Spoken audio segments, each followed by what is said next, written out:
Welcome to College Game Day, live from Gainesville, Florida. Covered by State Farm. Exactech Arena at the O'Connell Center in Gainesville, and the Rowdy Reptiles are rocking Kentucky and Florida, getting set abbreviated version of College Game Day. Reese Davis, Jay Williams, Seth Greenberg. De'Aaron Fox not starting tonight. Expected he's going to get a shot to play. What impact in the game tonight? Well, if he's not going to be on the court, I mean, look for this Florida team to really dictate the tempo of the game. Think about a Florida team, 25% of their offense comes out of their defense. Without Fox, that's going to be an issue. Florida is looking for a signature win. They can get it against Kentucky. Tip-off not far away. Good evening, ladies and gentlemen, and welcome to Exactech Arena at the Stephen C. O'Connell Center for tonight's basketball game in the Southeastern Conference, featuring the Kentucky Wild and your Florida Gators. We ask that you please rise and remove your hats as we honor the United States of America with our national anthem. Welcome to the O-Dome here in Gainesville, Florida, for the biggest game of the regular season on Gator fan schedules, that's for sure. Welcome to the Infinity College basketball tip-off. We've got Kentucky and we've got Florida coming your way here tonight. Let's take a look at the SEC right now. South Carolina with a 2-point win over Georgia earlier today. So South Carolina in sole possession at the moment, a top spot of the SEC with Kentucky and Florida right behind them. Hi, everybody, and welcome to the recently remodeled O'Connell Center. They did a great job here. Students right behind us, as always. They're fired up for this game tonight. Let's start with Kentucky. De'Aaron Fox missed the Tuesday game with an illness. He will not start. It is expected, though, that he could play some minutes tonight. With or without him, tell us about Kentucky's offense. Well, Kentucky's offense averages 91 points per game, but over the last 5 games, only averaging about 83, and they're turning the ball over 15 times per game, and that's putting a lot of pressure on the Kentucky defense. But they do a really good job of getting the ball down court quickly. They shoot quickly because they're getting layups in transition. So if you don't do a good job of getting back on defense, Kentucky can really hurt you, turn the game into layup lines, especially when De'Aaron Fox is in the game, because he is the speed of this team.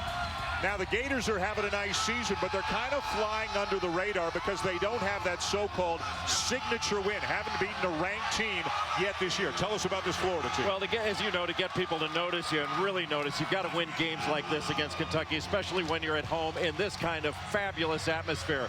But Mike White's got a very good defensive team. The one thing they've got to really do in this game is defensive rebound, because they tend to give up some second shots.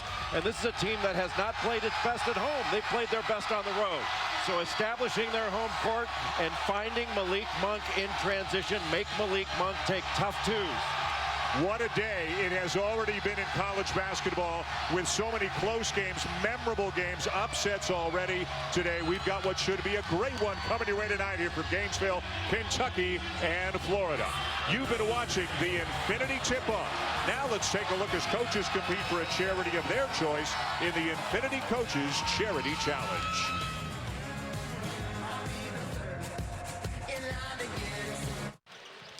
Welcome to Saturday Primetime, presented by AT&T. There's a point in the college basketball season where a game is more than just a test. Take Florida versus Kentucky. On the surface, it's a mid-season top-seeded SEC battle. Yes! That is big time. But beneath, you don't even want to know. That blue you will see left on the court when the game is over will be blood. There's the response they're looking for. Left there by the team that walks away the victor, not the victim. A stain of pride, of SEC superiority, of the team that knew it took more than just playing the game to pass the test. Tonight's game is part of ESPN's Journey to the Tourney, presented by Sonic, a season-long spotlight on games that will impact the tournament. For more on tonight's matchup, here is Maria Taylor. Well, Dan, when sophomore Florida guard Kayvon Allen takes the floor against freshman Kentucky guard Malik Monk, it won't be the first time that these guys have played on the same court or against each other. They played summer league ball together when they were 16, and even in elite camps. Malik Monk remembers this play to a T. I showed it to him at shoot-around. He says the one thing that he remembers about playing with this guy is that he was buckets on the move. He could score at any given time. Now, they also played against each other in the 2014 state. Monk had 25, but Allen had 28 and got the win. And the guys say if they guard one another, they know exactly what to expect, guys. Yeah, you would think so, going back the number of years that they do. De'Aaron Fox will start on the bench. Again, he missed the game Tuesday night against Georgia, an overtime win for Kentucky because of an illness. May play tonight, but will not start. We'll see how that impacts Kentucky's offense, which is one of the best in the country. Kentucky starts out in man-to-man, and Kayvon Allen, as Maria Taylor was just talking about, he's the key. He's got to find shots, and he's got to score. Justin Leon steps in, rejected by Wenyen Gabriel. Shot clock at 12, still Florida ball. Gabriel has done a good job rebounding, and he is very active. Casey Hill, the senior, forces it up, and it's laid in nicely at the rim by John Egbunu. Egbunu must love playing against Kentucky at 27 points against the Wildcats last season, including 9 dunks. Doing his damage around the rim as he did right there. Hill starts off guarding Monk. Bam Adebayo rejected from behind. Hill, the senior, with a full head of steam. Off the glass, no good. Egbunu with a rebound. And it comes down to the Gators. Allen got it! And the Rowdy Reptiles going nuts early in the first minute of this game. Just a question about being quick to the ball. When that ball is loose, you had better come up with it. Bam Adebayo on the feed from Isaiah Briscoe. Anytime, Dan, that there is a pick and roll situation and Bam Adebayo is headed to the basket, you have to look lob.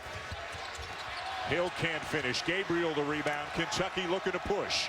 This is Briscoe. Lays it in with a left hand, and all of a sudden Kentucky a quick couple of buckets back within one. Well, that shows if you don't have great balance on the offensive end, Kentucky can turn your lack of balance and lack of floor balance into a layup on the other end. 40% of Kentucky's points this year are either dunks or layups. And tonight, 2 baskets, 1 dunk, 1 layup. Allen off with the 3. Briscoe the rebound. He has been rebounding at an incredible clip recently from his guard position. Monk might have been a pass, and we got a foul underneath going against Kentucky. It'll be on Gabriel.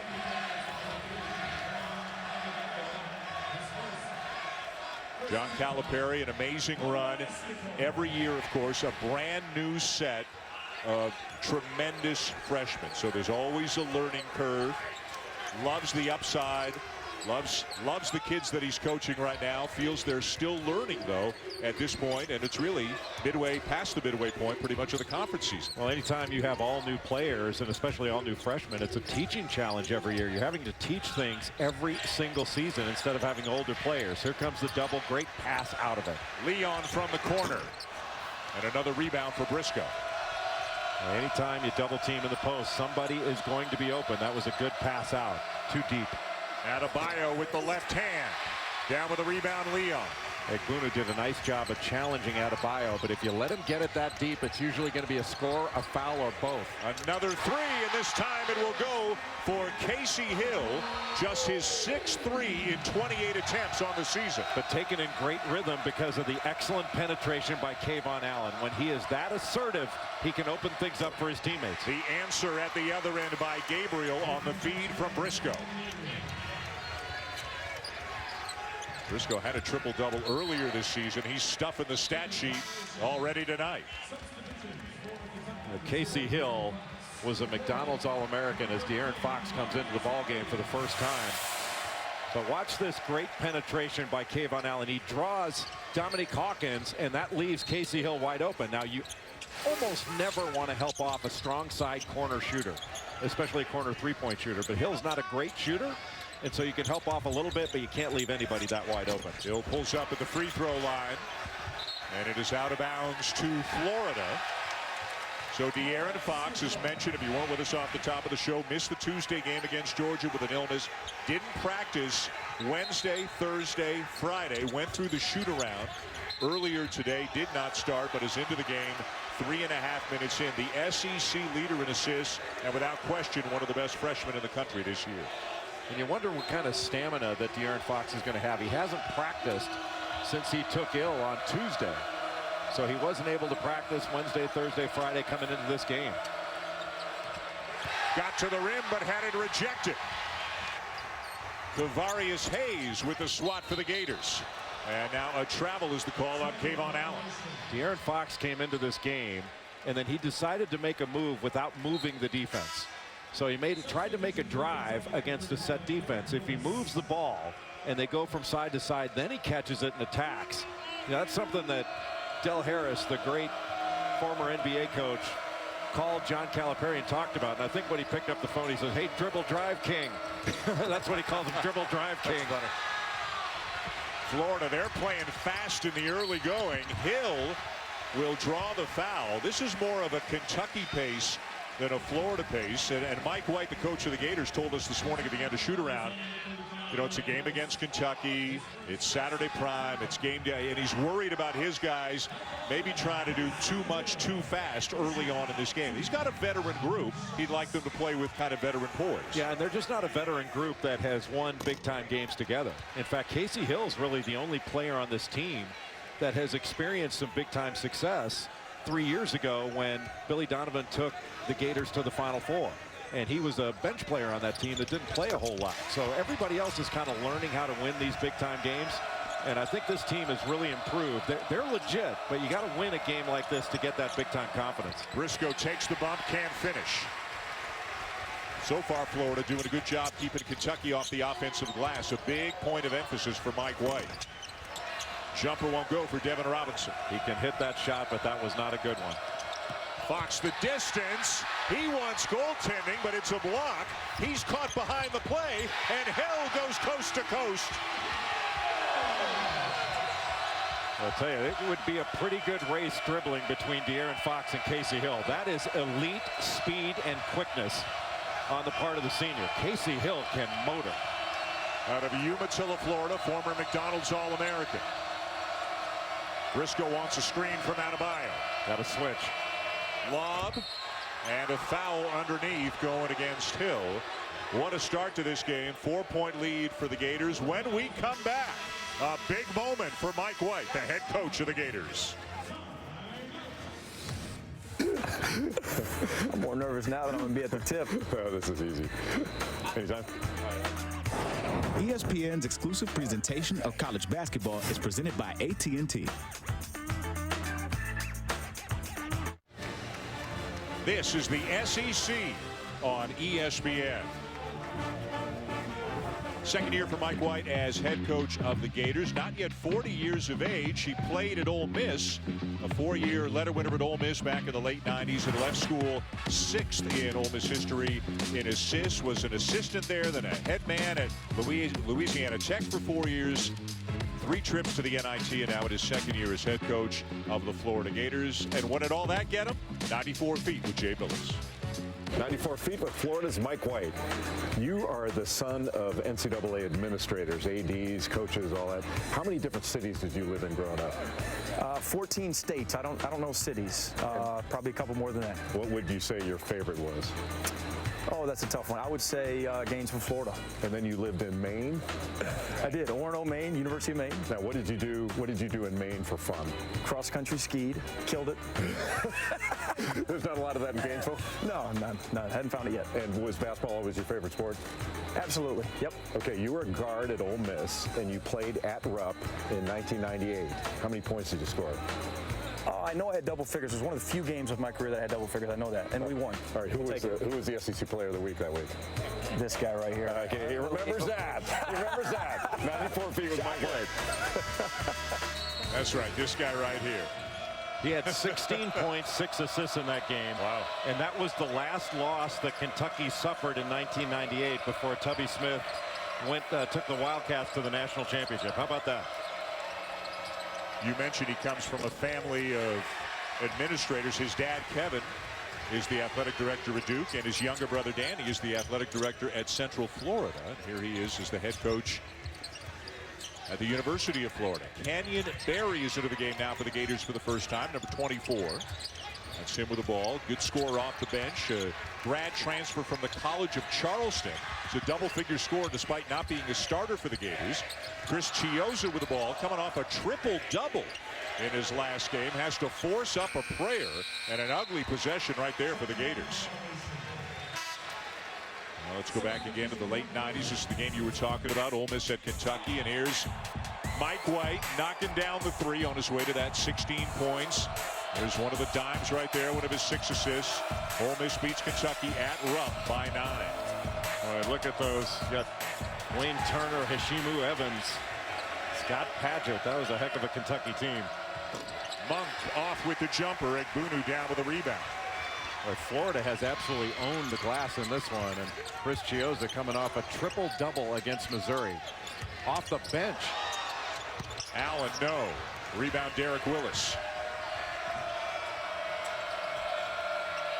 Monk wide open. Right, when he misses one of those, you feel like it's almost luck for the defense. And Malik Monk is the first guy you have to find in transition. How about the game he had against Georgia Tuesday? He had 37 points in that game. 31 of them came in the second half or overtime. He knocked down 7 threes.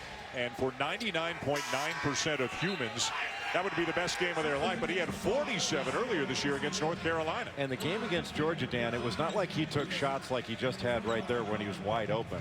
He had defenders draped all over him and was making shot after shot. It was an incredibly impressive performance offensively by Malik Monk.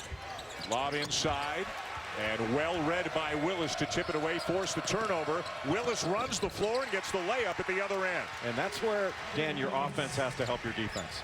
A turnover on out-of-bounds under leads not to a layup for Florida. They're out-of-bounds under. It leads to a layup for Kentucky. And you turn that ball away, and you made a great call there. That was Derek Willis reading the play and reading the eyes of the passer and, knocking that lob away to a teammate. Now, all of a sudden, it's a break and an advantage situation where Kentucky gets to play ahead of Florida's defense. And when you're ahead of a guy named, as fast as Casey Hill, you've got the ball down the court quickly. Willis, an important guy for Kentucky. He has started at times this year. Probably, Jay, would you say it's fair, has grown into a bigger role the last 2 years than maybe his first 2 years indicated that he would. Oh, no question. I mean, he's an excellent shooter that can stretch the floor. He's become a much better player. I think the one thing that Derek Willis has to continue to do, he's got to rebound at a higher rate, and he's got to defend really well. Barry off the inbounds. Loose ball underneath, corralled by the Gators, and a chance for 3. Kavarius Hayes. What an athlete he is. A 6'9" sophomore that was a 400-meter standout in high school. Just goes right past a Kentucky defender, Isaac Humphries, and is able to not only get the offensive rebound, but get the score and the foul and complete the play. And one thing when you play against Kavarius Hayes, you have got to run the floor because he can get down the floor quickly, and he establishes low post position right under the rim. He has been remarkably efficient in Florida's last 3 games. Wins over Missouri, Oklahoma, and LSU. 40 points in 58 minutes. And how about Florida, and albeit against weaker competition, but each of their last 3 games they have won by at least 30 points. That's remarkable, really, no matter who you're playing. I'll tell you that Kentucky is really looking for somebody to get in there and rebound, because John Calipari took Isaac Humphries out, Ty Wynyard's in. He needs somebody to get on the glass and board, because right now it has been all Florida on the glass. And now Fox, who is just back from an illness after missing Tuesday's game, now looks like he's getting a little work done on his calf on the bench. Florida's got to stop picking up their dribble before they have something to do with it. Chiozza, no. Running down the rebound, Leon. 6th offensive rebound already for Florida, and they cash it in with a jumper by Hill. Boy, Kentucky's just getting out hustled to the ball right now by Florida. That was a below the rim rebound that Florida was just quicker to. That's a want-to issue. You can't diagram a play for that. Chiozza nearly comes up with a steal. Briscoe inside, rolls off the rim. Gabriel gets the follow. I'll tell you, Briscoe is remarkable at finding space in the paint, getting to the rim. Chiozza all the way to the rim uncontested after getting by Briscoe. Briscoe ran into another player on the floor. I couldn't really tell whether he ran into one of his own or one of Florida's, but he went down hard and Chiozza just laid it in. Pretty good combo at the point guard spot. Sometimes they play together as they are now, and Hill and Chiozza. Travel called on Briscoe, and we've got a timeout on the floor. Chris Chiozza Jr. from Memphis, Tennessee, has always been a disruptive defender, but here he is, just going right past Isaiah Briscoe. Got tripped up. Easy layup.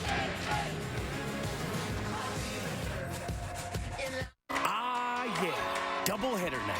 East Coast, West Coast. But which is the best coast?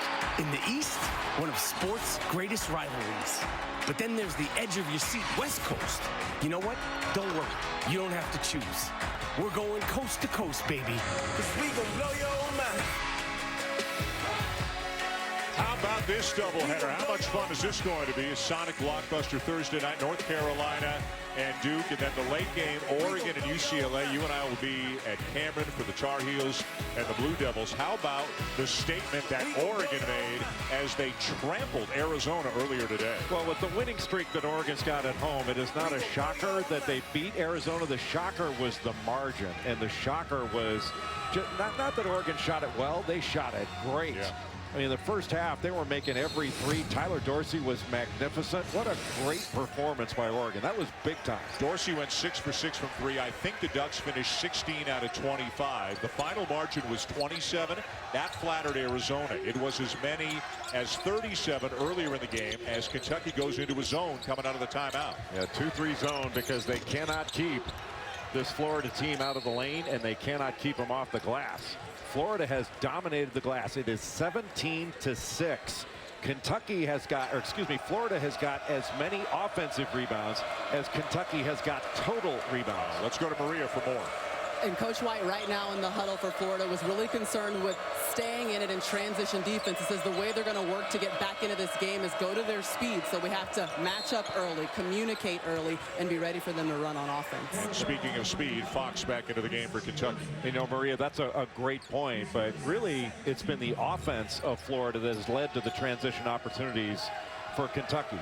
And when Florida runs good offense, when they don't turn the ball over, when they don't take a bad or a quick shot, they've got a much better opportunity to get back and to play 5-on-5 in the half court against the Wildcats. The Gators are 17-5 on the season, 7-2 in SEC play, 0-3 though against ranked teams. Do not have a win against a ranked team this year. Looking for a so-called signature win here tonight against Kentucky as Briscoe draws the foul. Rivalry week starts Monday on ESPN. Boy, we are flying through the season, aren't we? How about Louisville taking on Virginia at 7 o'clock Eastern time, and then at 9 Eastern, a great rivalry, Kansas and Kansas State. Kansas was beaten at home today as their 54-game home winning streak is over. Kansas losing to Iowa State. Meanwhile, Kansas State went on the road to Baylor, and they beat the Bears. So number 2 Baylor, number 3 Kansas, number 5 Arizona, and number 7 West Virginia have all lost already today. So not much of a change at the top of the standings in the Big 12 after all that.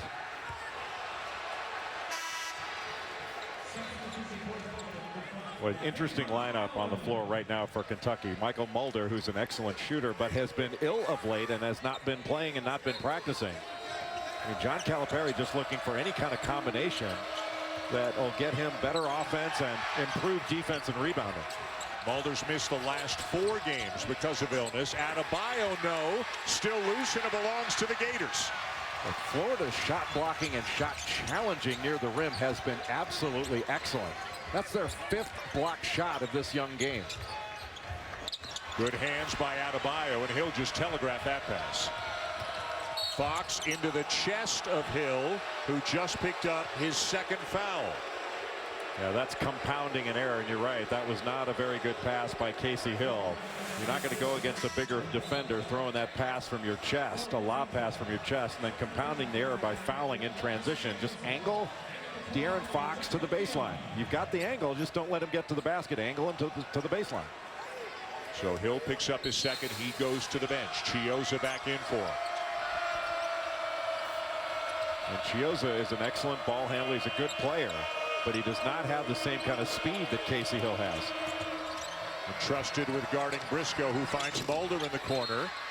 Misses the three, and I think it's over the back on Wenyen Gabriel. It is, and that'll be the second on him. And that's going to bring Gabriel to the bench and bring Malik Monk back into the game for Kentucky. Monk is scoreless so far tonight, Joe. Well, Malik Monk has started slow in several of the games that he has played, but once he sees the ball go through the net, he can get hot in a hurry, as evidenced by the 31 points he had in the second half and overtime on Tuesday night against Georgia. Willis back into the game as well as Kentucky stays in that 2-3 zone. You have to stay active behind the zone. Chiozza misses the three, and Willis the rebound. They had a great opportunity for a lob getting behind the zone there, just couldn't execute it. Fox, soft touch off the glass. That's speed, impressive speed. And this one's going against the Gators. It'll be on Kavarius Hayes. De'Aaron Fox doesn't look like he's been ill. Getting the ball, getting right into the chest of Justin Leon, and then going up strong and finishing that. He's a left-handed player, finishing that with his left hand. That speed puts so much pressure on your transition defense. He can get into the lane and finish, but he can also get in the lane and dish it.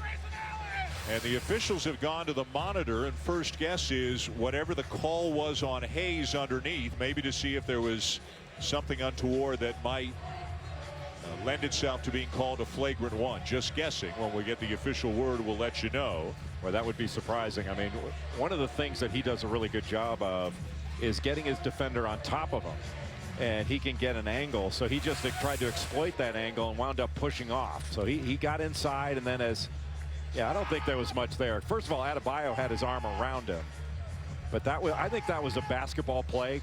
It's two guys posting up. There was not much to it. I don't think he hit Adebayo that hard to go down. It was the right call was the foul, but the first foul was the arm around.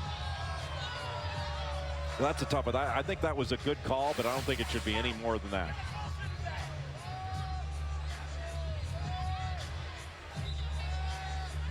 And it looks like it is just a common foul on Hayes.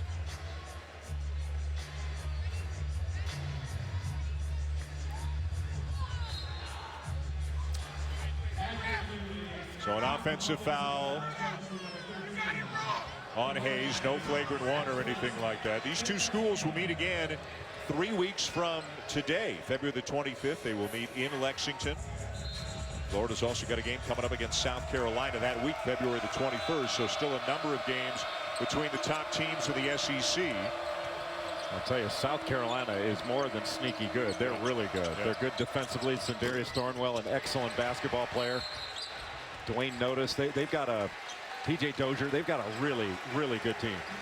They beat Georgia by 2 today, 77-75. If you're looking for a tough luck coach of the year, Mark Fox might be your guy. Well, Georgia's a good basketball team. And, they lost a tough one here where there were some calls that they didn't particularly care for. And I think when it was reviewed by the SEC office, there may have been some agreement there.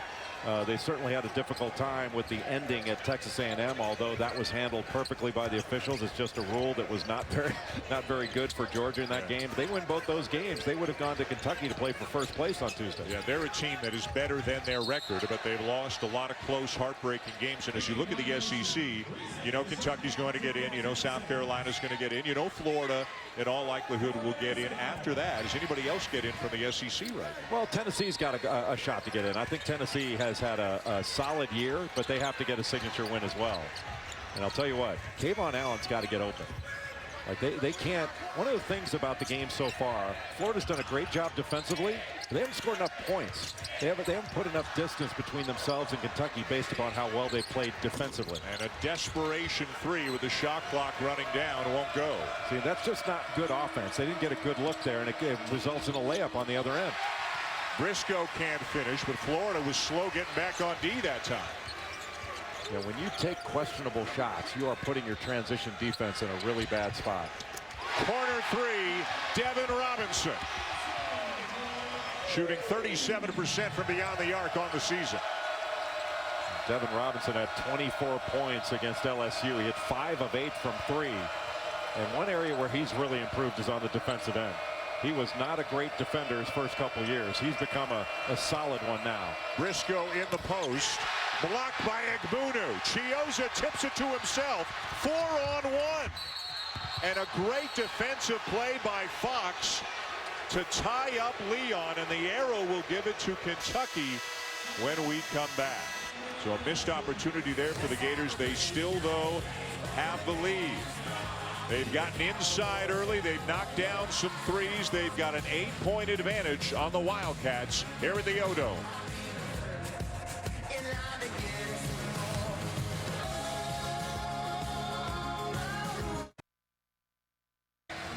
Eight-point lead for Florida over Kentucky. Dan Shulman, Jay Billis, Maria Taylor. Saturday primetime presented by AT&T. Why does Florida have a lead right now? Well, they have done a really good job on the glass, not only on the offensive glass, but on the defensive glass as well. They've grabbed 6 offensive rebounds. They've turned those into 10 second chance points. And in a game where points have been difficult to come by and offense has not been pretty, to say the least, they have gotten second chance opportunities. That's been offset a little bit by the number of turnovers they've had. Florida's had 7 turnovers to this point. The problem is Kentucky's only turned those into 2 points, and you can't expect to turn the ball over and not be hurt by it long term. And one thing, Dan, when you turn the ball over as often as Florida has, you know, it's not just that you're putting your defense at a disadvantage, but you're not giving yourself a chance for a shot, and you're not giving yourself a chance for a second chance opportunity, an offensive rebound, and you're not giving yourself a chance to get a foul. There's a Kentucky turnover. Let's go to Maria. Hey, Dan, you see they're trying to get the ball inside to Bam Adebayo, and that's exactly what Coach was talking about in the huddle. He said, get the ball to him, Bam, turn right, turn left, go up strong and finish, but turned into a turnover, but they're trying to look the ball into the big man in the middle. This is a team, Maria, that averages 91 points per game. They've got 13 points in 12.5 minutes. Not one team that Florida has played this year, Jay, has reached its scoring average in regulation. Florida's an excellent defensive team, but Kentucky came out of that timeout and they ran a play they call pin, where it's just a little pin down for Malik Monk, and it's basically a high-low look with Bam Adebayo with 2 feet in the paint, and they just rushed it, and Malik Monk threw it out of bounds. So the play was well designed and well executed up until the point the pass was made. Chiozza. And the 3 out there for Kayvon Allen.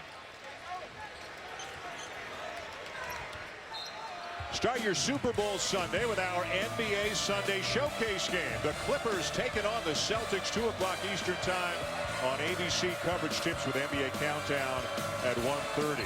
How about Isaiah Thomas, the force that he has become at the NBA? I don't know what you're just talking about there, because it's NBA Showcase Sunday, and there just happens to be a football game on that day. You know my motto. If it's on a card, I'll read it. We're on Burgundy. The boss is in the truck. I want to stay out of trouble tonight.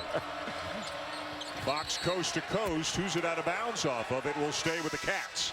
Mike White thinks it went off the leg of De'Aaron Fox, but boy, so many opportunities for Kentucky in transition. They have got to do a better job of finishing plays. It's not that Kentucky's turned the ball over. They've gotten a ton of shots. They're just not making any of them. Jay, last 3 games for Kentucky, they lose at Tennessee. They lose at home to Kansas. Then they fall behind 12-0 to Georgia to start the game Tuesday at Rupp. They come back and win that game in overtime. What do you see from the Wildcats their last 3 games? Well, it might be a little bit further back than that. I think their last 5 games, what you've seen is Kentucky has not been the same kind of defensive team that they were earlier. The last 5 games, they're giving up 78 points a game, and they're turning the ball over 16 times a game. And when you turn it over that often, you're putting your defense at a disadvantage. So the turnovers are part of it. Look, this is a really good basketball team. But if they want to be great, if they want to win the whole thing, they're going to have to get better defensively, and they're going to have to get much better play out of their forward position. You know, guys like Derek Willis and Wenyen Gabriel have got to be better. They've got to be better on the glass.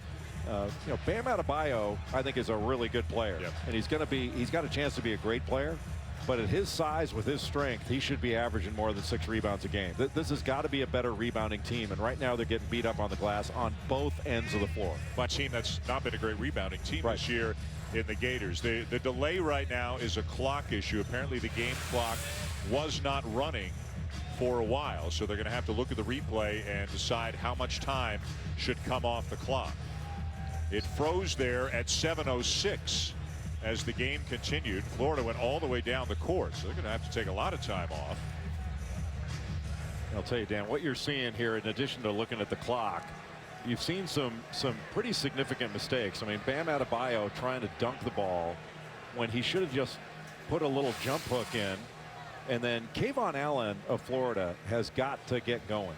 I'm not sure that Florida can be the team that they want to be without Kayvon Allen being a legitimate threat out there and putting points on the board. He's really, really good. Sophomore from Little Rock, Arkansas, better than 13 points per game. He's the leading scorer on a balanced Florida Gators team. You can see North Carolina and Duke coming up Thursday night, 8 o'clock Eastern time, with Oregon UCLA right after that at 10. Game Day Gang will be there for a 1-hour show from 7 to 8 at Cameron. Duke with a win over Pittsburgh today in Mike Krzyzewski's return to the sideline after missing about 3.5 weeks recovering from back surgery. North Carolina will play Notre Dame tomorrow in Greensboro. That game was originally scheduled for today in Chapel Hill, but because of the emergency, the water crisis that they're having in Chapel Hill right now after a broken water main, the game has been postponed and relocated to Greensboro tomorrow.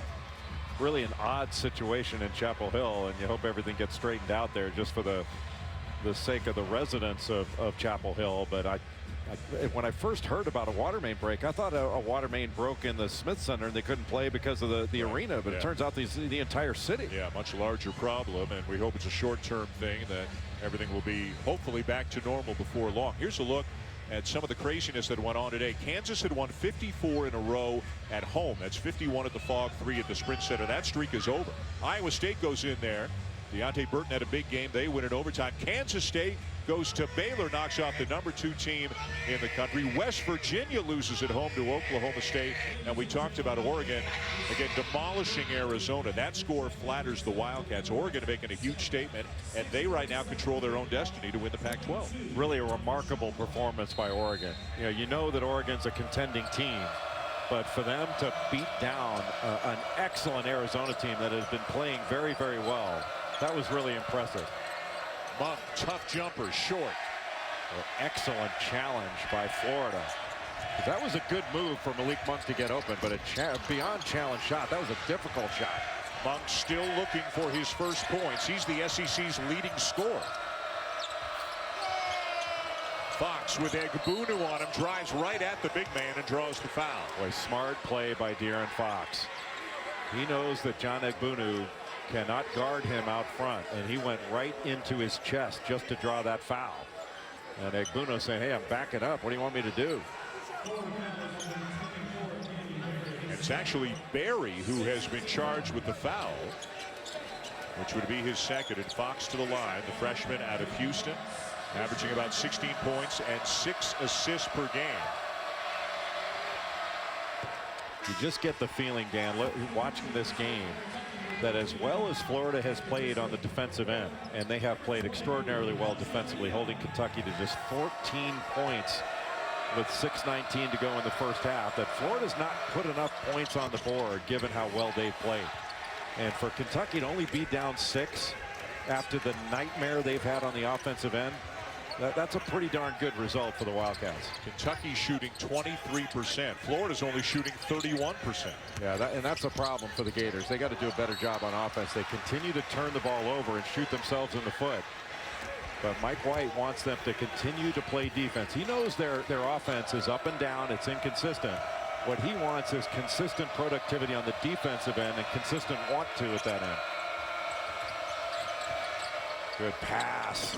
And Adebayo will head to the free throw line after being fouled by Leon. Boy, that was a fabulous pass by Malik Monk, who was coming off the baseline. Little baseline runner coming off Bam Adebayo. And then immediately, look how Adebayo gets that angle and gets right into Egbunu's chest. Pushes him up the lane without fouling and gets an easy angle to the basket. 62% free throw shooter on the season. He misses the first. Egbunu sits down after picking up, or Egbunu will sit down. The foul was on Leon, but Egbunu sits.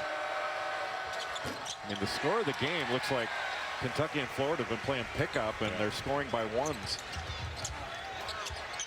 Allen got it. Great feed by Chiozza. How did he see Kayvon Allen in that opposite corner with that wraparound pass? And that one maybe will get Kayvon Allen going, because he needs to get, what a move. Fox blows by Allen and draws the foul. Chris Chiozza coming off of a triple-double in which he had 12 points, 11 rebounds, and 10 assists. Gets into the lane and whips that pass cross court. And maybe that'll get Allen going. The leading scorer for this team, averaging close to 14 points a game. In his last 3 games, he's only taking 22 shots. He's got to get more shots than that. How about that move by De'Aaron Fox? He just gave a tiny little shake to the right, and he was gone. That was absolutely spectacular.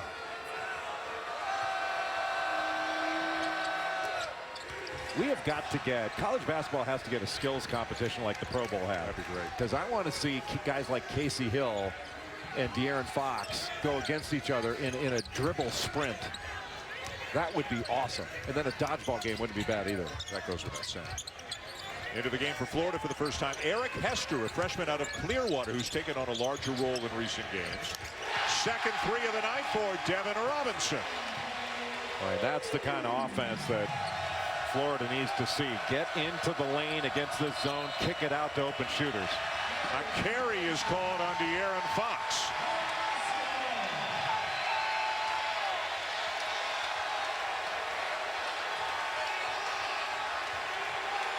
Not sure whether John Calipari's trying to get a technical foul to fire some people up here, because his team is not fired up.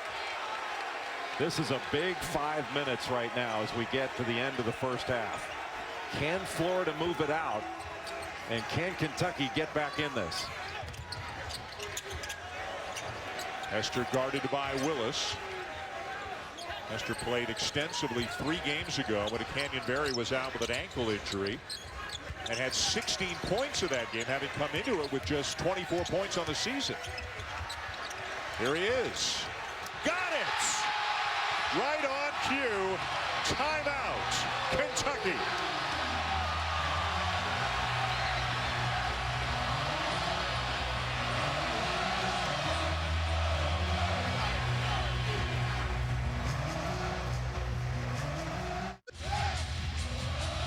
Still rocking here with the O-Dome. John Calipari spent most of the last 30 seconds yelling at the officials. Just now went into the huddle to talk to his team. It felt like, Jay, Kentucky was making a bit of a move, but then a couple of threes by the Gators, a carrying call that Calipari didn't like, and all of a sudden it's a 13-point lead for the Gators. Well, John Calipari was talking to the officials, but once he got back into the huddle, he was tearing into a couple of his players. Derek Willis, one of them, for giving up 6 points on coming off shooters. But Kentucky, you're not going to be able to hold the team down for an entire half. And so far, Kentucky has been held down by Florida's defense. But part of it has been some of the decisions Kentucky's made. They've turned the ball over. They've made some bad decisions on the offensive end. They're 6 for 26 from the floor. Monk, as mentioned, the leading scorer in the SEC, better than 22 points per game, still scoreless tonight. He is 0 for 5 from the floor. Foul is on Egbunu. You know, Dan, one of the things about Malik Monk, he's such a great jump shooter, but he's got to be active when he catches the ball to be able to shot fake, put the ball on the deck. He's got to find a way also to get to the free throw line. You know, he's such a great athlete. He can be a better driver, and he can be a much better rebounder than he is right now. He's got greatness in him. We've seen the greatness from the scoring standpoint, but I think he can show it in other areas of his game. Yeah, you see that big goose egg to the right. Tonight, 0, but he can, in a hurry, match that number to the left. Yes, he can. Just ask Georgia about that. Fox to the bench. Hawkins back in for Kentucky. 1 of 2 for Adebayo. Meanwhile, Florida getting a lot of minutes with Chiozza at the point. A quality backup, a junior with Casey Hill. He's been on the bench with 2 fouls since about the 10-minute mark of the half. And now a foul going against Egbunu, who quickly picks up his second. Well, not a smart play by John Egbunu. You know, he's so big and strong, he can hold that position that he's got. He doesn't need to dislodge, especially when the referees are looking to call this right now. They've got these 2 big bodies in there. You know, 2 years ago, that wouldn't have been a call. It is now. And the players have to adjust to it. So Egbunu to the bench with 2. 4 different Florida players have picked up 2 fouls this half. And as a result of that, we get a first look at a walk-on. A 6'10 senior transfer from Stanford, number 32, Skyler Rimmer. And they need to go to Adebayo right away against Rimmer. They did. He bobbles it. Briscoe comes up with it. Briscoe driving by Rimmer on the baseline, and he lays it in. Boy, what little guy is better on the baseline than Isaiah Briscoe? You know, he reminds me a little bit. He's bigger and thicker. But remember Stevie Thompson? Oh, yeah. At Syracuse? Outstanding. Now, Thompson was a better player, but he's so good along the baseline at just 6'4". Briscoe, you did the game Tuesday with Brent Musburger. Brent's last game, the overtime win over Georgia. Briscoe had 23 points, 11 rebounds, and 8 assists against the Bulldogs in that game. Yeah, I hate to break it to you. This is your last game. Oh, really? Yeah. Well, sorry to be the one to have to tell you that. Yeah. Unlike Brent, I didn't know that was coming. We'll be back. We've got some things to sort out during the timeout. I'll be back. Yeah. John Calipari's got some things to work out during the timeout as well.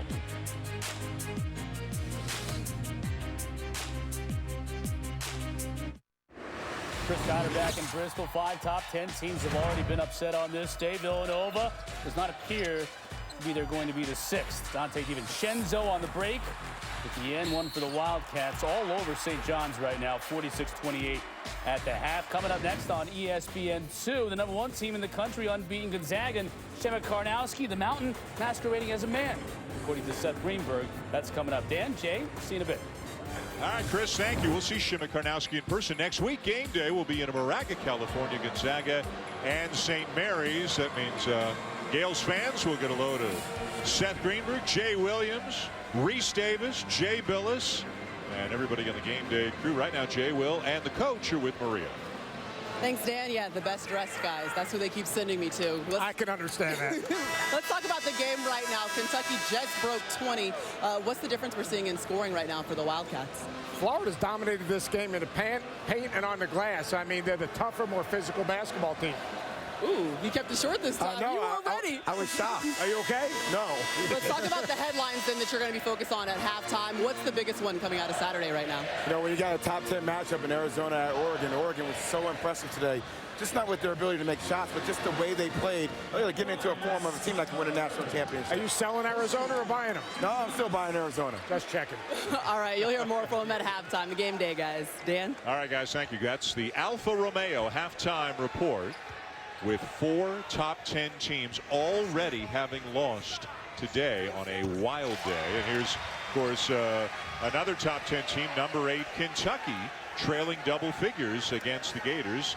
There they are at the end of the court. Jay, Will, Seth. Reese is pensive right now. Reese is deep in thought, perhaps contemplating the challenge ahead during the halftime report. Seth was so concise there, I thought he must have had to use the restroom and had to leave.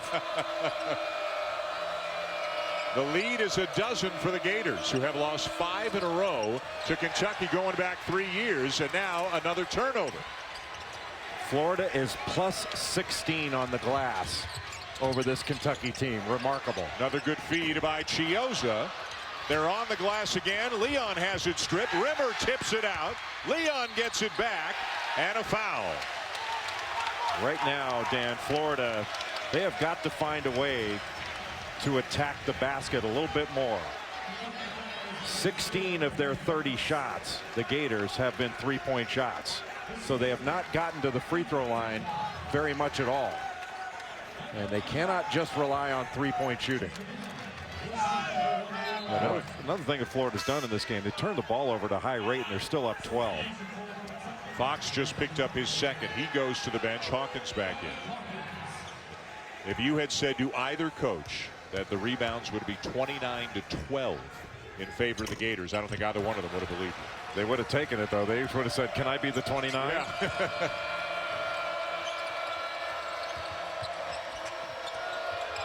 Mulder.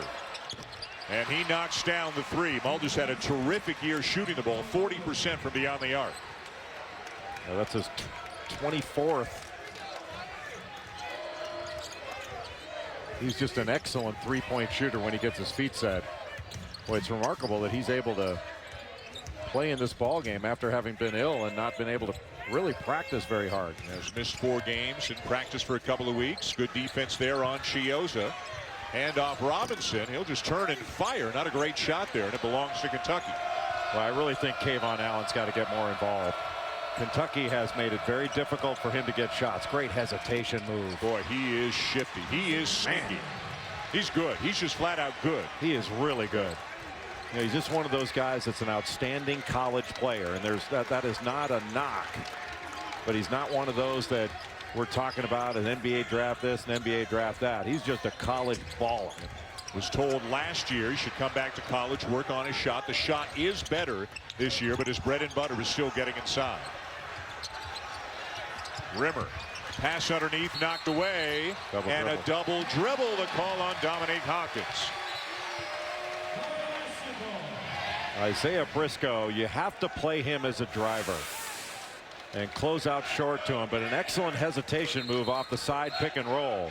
You know, you don't always have to blast off a pick and roll at 1,000 miles an hour, and he's an excellent finisher around the bucket, does a great job of getting fouled and getting to the free throw line. He averages about 5 free throws per game, but he's an all-around really good player. You know, good rebounder, good assist guy. He can play point for you, an excellent defender. Just one of those versatile do-it-all players that every coach would love to have. And he's got a great dodgeball player. Yes. Well, one of the reasons we're kind of fixated on dodgeball tonight. One of the reasons Florida's leading, as we mentioned, they've dominated on the offensive glass. Another reason they're winning, Jay, they've already knocked down 6 threes in this game. Yes, last time out is 6 out of 15. They've taken a couple more and missed them, but it's mostly been off penetration or when they've moved the ball from side to side.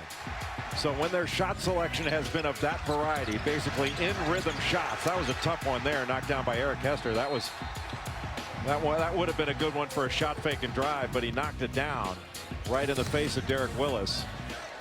But the number of threes that they have taken relative to their other shots is a tad bit high. And I think they still want to be attacking because there's only a 7-point lead, and as well as they've played, that is not a very big lead. Another offensive rebound, this time by Robinson. Allen hangs and hits. Boy, another offensive rebound that leads to an easy score. And give credit to Chris Chioza. He could have taken that 3, but got him a layup instead by being smart. Chioza's done a nice job on Monk when he's been on him. He's staying low and making it difficult for Monk to get past him. And Monk still scoreless with a minute left in the first half. Hawkins a good look at a 3.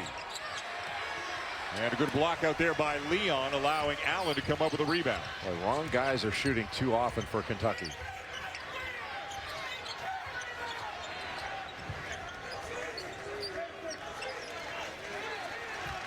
Florida has, Chris Chioza has done a good job with Casey Hill being out of the game with those 2 fouls.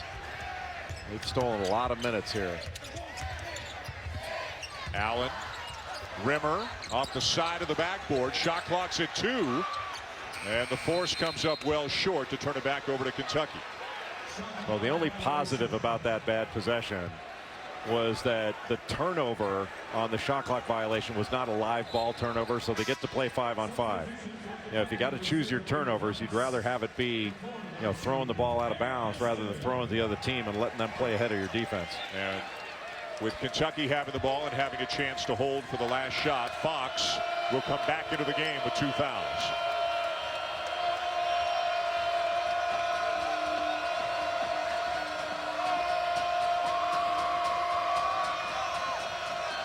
A noisy O-Dome here in Gainesville. 9-point lead, Gators. Switch. And a block is called that will send Fox to the free throw line. Really smart call by John Calipari to run that little ball screen with Michael Mulder and do a little pick and stay, pick and pop, because that got the switch and it got De'Aaron Fox going against a big guy that he could drive. So Fox back to the free throw line where he is 4 for 4 tonight.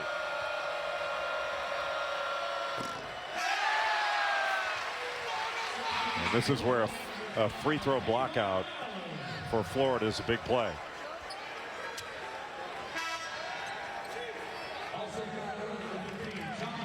Rimmer out and Egbunu back in to protect the glass. And that's exactly what Mike White was thinking, is that if there's a miss here, you don't want to give a second shot. That's why he put Egbunu back in there with those 2 fouls.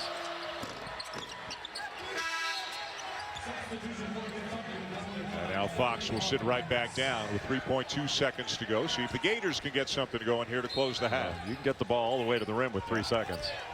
Chiozza, the pull-up for 3. Pretty good effort.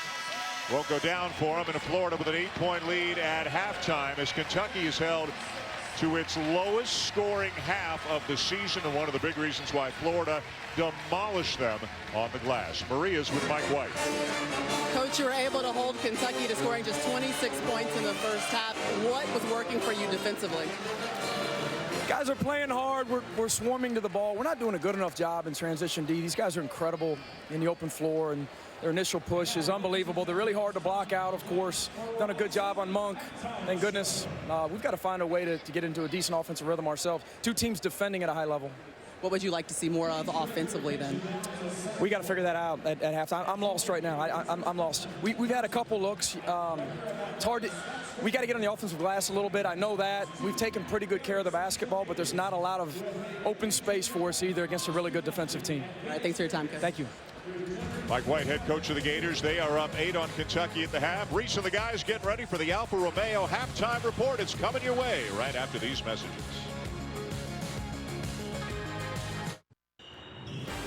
Welcome to the Alfa Romeo halftime report.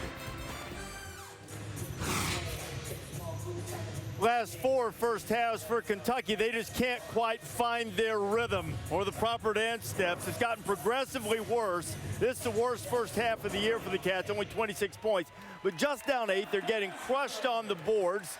And Malik Monk took a vow of scorelessness in the first half, apparently, but still not in bad shape. Reese Davis, Jay Williams, and Seth Greenberg here. And Jay Billis mentioned it in the first half. As well as Florida played, you expect the lead to be a little bigger. You would expect the lead to be a little bit bigger, especially they turned it over 12 times, Florida, all right, and survived that. There's an APB out for Malik Monk. Please, someone find Malik Monk, because in the first half he was missing. Part of the reason he was missing, though, was the Florida defense. Their ability to pressure the basketball, and then when Kentucky gets in the lane, protect the front of the rim. This is a long, active, and athletic defensive team that's hard to get into the paint against. And when you do get into the paint, they challenge you at the rim. To me, Florida's going to win this game on the defensive end because they're struggling offensively as well. Well, for Florida, 5 blocks so far in the first half. And the surprising thing about Kentucky, when you go into the lane, you have a lot of guys going in there with one hand. You got to go in there expecting contact, expecting people to come over from the weak side, dish it to somebody for an easy dunk or a 3. Interesting thing for Florida, though, half the shots, more than half the shots they've taken in the first half are from the 3-point line. Instead of settling for contested threes, find ways to get to the rim, try to get Kentucky in foul trouble. I think they're missing out on a huge opportunity. And if you're Kentucky, you're in a great situation. You're only down 8 right now, considering the way you play in the first half. If the Gators can take this lead and turn it into a win, it would be in keeping with pretty much what else happened in college basketball on this Saturday. Top 10 teams found it rough going, even at home, even in places where they never lose. Kansas taking on Iowa State. Steve Prohm going in against Bill Self, who has more Big 12 titles and home losses. But he got another home loss, Monte Morris. 18 triples the Cyclones hit. Frank Mason can't win it in regulation. Well, that's the player's hand, the ball you want in the hands of at the end. But how about Deontay Burton? And you talk about Monte Morris combined for 54 points. Great decision by Monte Morris. He gives up a good shot to try to get fouled to make the right play. Donovan Jackson knocks down the big 3. Great floor game for Monte Morris. Still, Kansas had a chance to force double overtime. Svi Mikhailuk can't get it to go, so a 51-game winning streak at Allen Fieldhouse comes to an end, 92-89. Iowa State knocks off number 3. But Baylor didn't make up any ground because they, too, were at home against an unranked opponent. Scott Drew's team, Ish Wainwright in transition finds Jake Lindsey. Baylor cut a deficit down to 2, with Kamal Stokes in the corner. Kamal Stokes knocks down this jumper. This is Baylor's 4th game in 12 days. 3 of them against top 10 teams. LeConte with a deep 3 to try to keep him in the game. Manu LeConte. Here's the chance that Baylor had at the end down 2. Baylor had a slow start in this ball game, 16 turnovers. Big win for Kansas State. But wait, there's more in the Big 12. Another top 10 team at home against an unranked opponent in Oklahoma State. Davon Dillard. Oh! Thank you very much.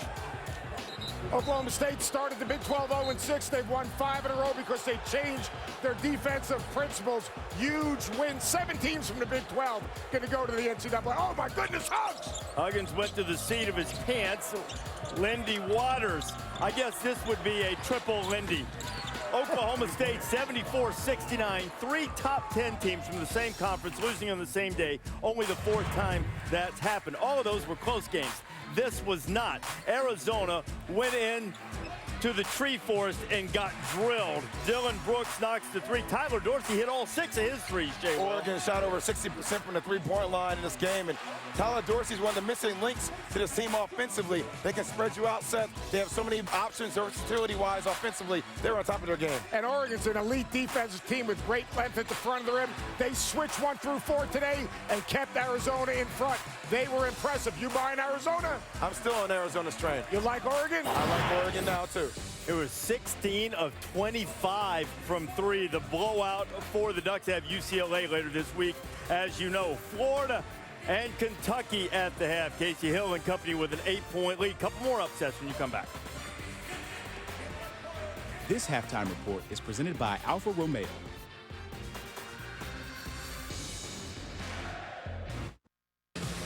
Welcome back to Saturday Primetime, presented by AT&T. Kayvon Allen, the leading scorer on the season for the Gators, had 8 in the first half. So did Casey Hill, in spite of a couple of fouls that prevented him from playing more than 8 minutes. But he had 8 points, 5 rebounds in those 8 minutes. Allen had 8 points as well. De'Aaron Fox looking pretty good in his return after missing Tuesday's game with an illness. But Malik Monk, the leading scorer not only for the Wildcats, but in the entire SEC, held scoreless in the first half. Tonight's game is part of ESPN's Journey to the Tourney, presented by Sonic, a season-long spotlight on games that will impact the tournament. Florida looking for its first win over a ranked team this season. Dan Shulman, Jay Billis back with you here in Gainesville. Why do the Gators have the lead? They played harder. You know, they've gotten to the glass, they've gotten to the ball, they've been really good defensively. You know, Florida only shot 34% in that first half. As you mentioned, Casey Hill only played 8 minutes. 8 minutes, he had 8 points, 5 rebounds, and 2 assists. He's got to stay on the floor. And Kayvon Allen's got to continue to play at a high level on the offensive end to get some points, because this Florida team turned the ball over 12 times in that first half, and they still have an 8-point lead. And you can't expect Kentucky to stay down offensively for this entire game. Kentucky played about as poorly as they are capable of playing. They were out-fought, out-scrapped, out-hustled, and Malik Monk on his birthday has a goose egg right now, and you cannot expect that to continue either. That is tonight's Sonic Showdown. For more, let's go to Maria Taylor. Well, Dan, right now, Coach Cal is shocked, but it's not because the Wildcats are down. It's because they're only down by 8. He said, we shot at 30%. We were out-rebounded 33-14, and he cannot believe that right now they're only down by 8 points. Now, he said he did talk to Monk. The problem with him right now is he feels as though he's fading away on a lot of his shots, and also that he's not being patient. He told him the ball's coming right back into his hands. We know he's an elite scorer, so that's exactly what Coach Cal expects him to do in the end of this half. All right, Maria, thank you. Opening up the second half, Allen with a corner 3. And the rebound down to Fox, who didn't start the game, does start the second half.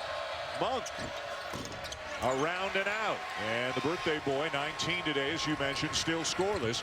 Hill trying to go coast to coast. The kick back to Leon. Yes! But Casey Hill, when he is in the game, has really brought some speed to this Florida team. He gets the ball down court so quickly and gets it into the paint, and that opens up the entire floor for his teammates.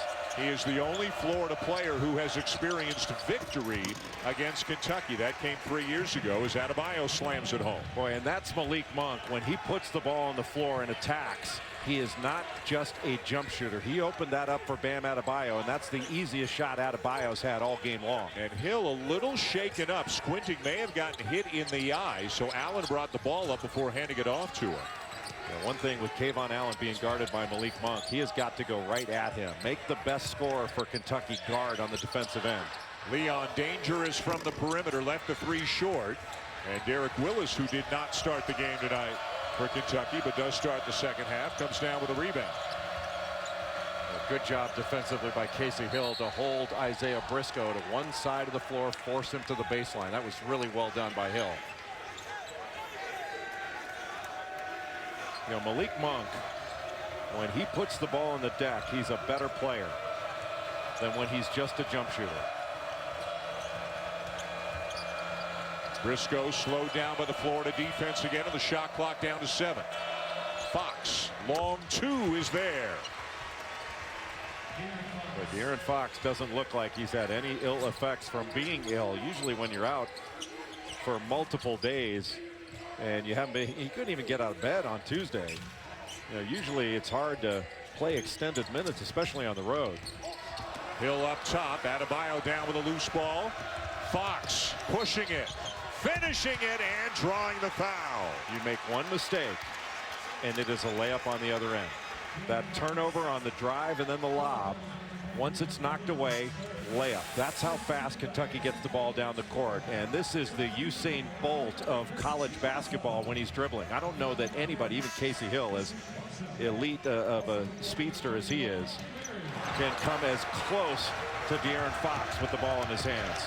What's that, about a 3-second possession? Kentucky plays at an incredibly fast pace, 8th fastest in college basketball. And one of the big reasons is when Fox gets the ball, he goes. Sometimes it's 3 or 4 seconds down the court. And whatever he had, I bet most coaches say, man, breathe on my players, see if they'll catch it. Mulder was out for 4 games with an illness. He's back tonight. Sasha Kalia-Jones is under the weather, and he has not played. He was not at practice earlier today for Kentucky, so they've been shorthanded. They're still somewhat shorthanded tonight, but having Fox back is huge. Chiozza checks in. Tough shot. It looks like they got Bam Adebayo trying to box out Kavarius Hayes. You can see how John Calipari feels about that. First on Adebayo. And Fox has gone to the bench for Kentucky. Hawkins back in 2.5 minutes into the second half. And is he okay? Remember, he was getting some work done on his calves in the first half, but he appears to be all right now. Boy, beautiful spin move by Canyon Barry, known as a shooter, but he's got a great shot fake. Monk comes up empty again. Too difficult to shot. Chiozza to Allen. Briscoe. Bounce pass cross court. Hawkins knocked away. Boy, that looked like a foul. That was a foul. Barry's open. Got it. Canyon Barry, the son of the Hall of Famer Rick Barry, who is in the house here tonight with back-to-back buckets, and the Gators' lead is back to 9.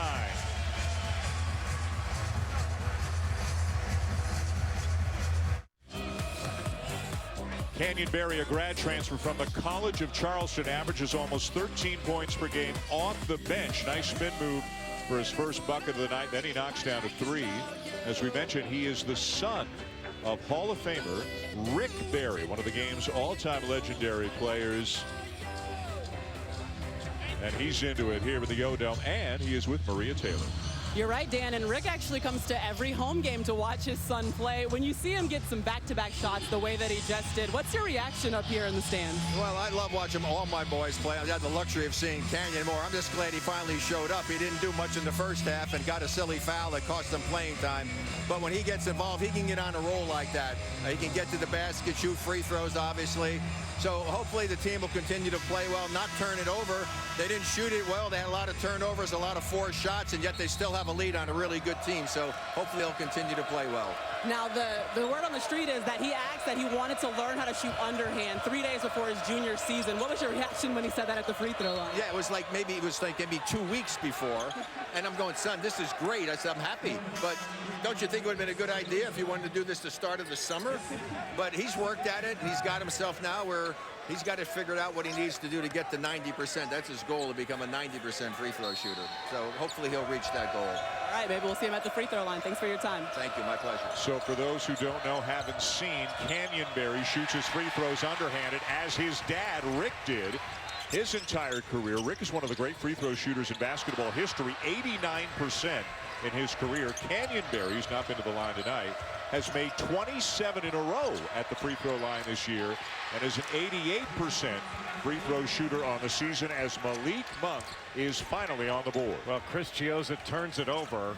And again, Kentucky able to play because of the turnovers ahead of the Florida defense. And now Malik Monk has seen the ball go through the net.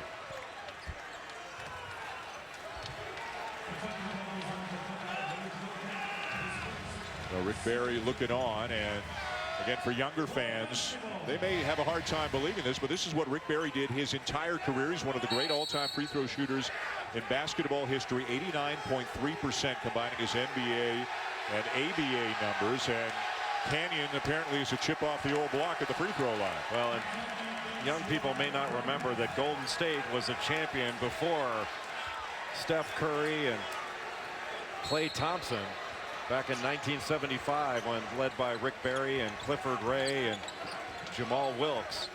Jeff Mullins, the Golden State Warriors, beat the Washington Bullets for the NBA championship. Robinson fouled and will head to the line. When we come back, our first media timeout of the second half. Florida looking for a big win. John Calipari's Cats back within 6.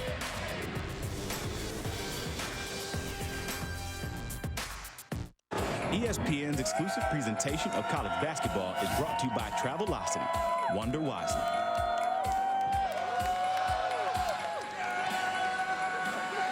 Our buddy, the Travelocity roaming gnome, of course, has made his way here to Gainesville, getting chopped on right now here with the O-Dome, but loving every minute of it, as are the Rowdy Reptiles, the biggest game of the Florida regular season each and every year whenever Kentucky comes to town. Let's take a look at On the Road, presented by Travelocity. And on the road, Kentucky not nearly as successful as they've been at home. As we have seen, the road has been a treacherous place in college basketball this season. Well, and Kentucky's usually better at home than they have been this year. They lost to UCLA and to Kansas at home, and that is not the norm under John Calipari. But one of the questions that you have about Kentucky, when Malik Monk is not scoring, and in this ball game he has not been scoring, just 1 of 8 for 3 points in this ball game. Where does Kentucky turn for scoring? Like, they have been scoring challenged in this game. You give credit to Florida's defense, but Florida's defense isn't that good where they can shut them off completely. Kentucky's got to find other scoring options than Malik Monk. Fox has played well. He's got a dozen. He's the high scorer for Kentucky. Briscoe has had an effective game, 6 points, 3 assists, a couple of rebounds. But Bam Adebayo has not gotten much to go inside. He's got to do a better job on the offensive glass. I mean, right now, Kentucky's got 2 offensive rebounds for the entire game. Hard to believe that Florida is plus 21 on the glass. Yet, it's only a 7-point margin. And a travel called on Fox, and he knew it. Coming up after our game tonight, it's an Outside the Lines primetime special, Football Forever. Bob Lee takes you on a journey across the country to uncover unique stories about the culture of football and examine why it continues to play a fundamental role in many communities despite the dangers of the sport. That's after the game tonight. Hill, the jumper over Gabriel. Yes, nicely done by Casey Hill. A nice little pick and roll and then replace action up top. And Casey Hill, when he's been in the ball game, he's been absolutely terrific. He's done a great job of sort of keeping perspective on his career. When he came into college, he was a McDonald's All-American coming out of high school. A lot of people thought, hey, this kid's got to be a pro. Turnover, and it's Hill to slam it home.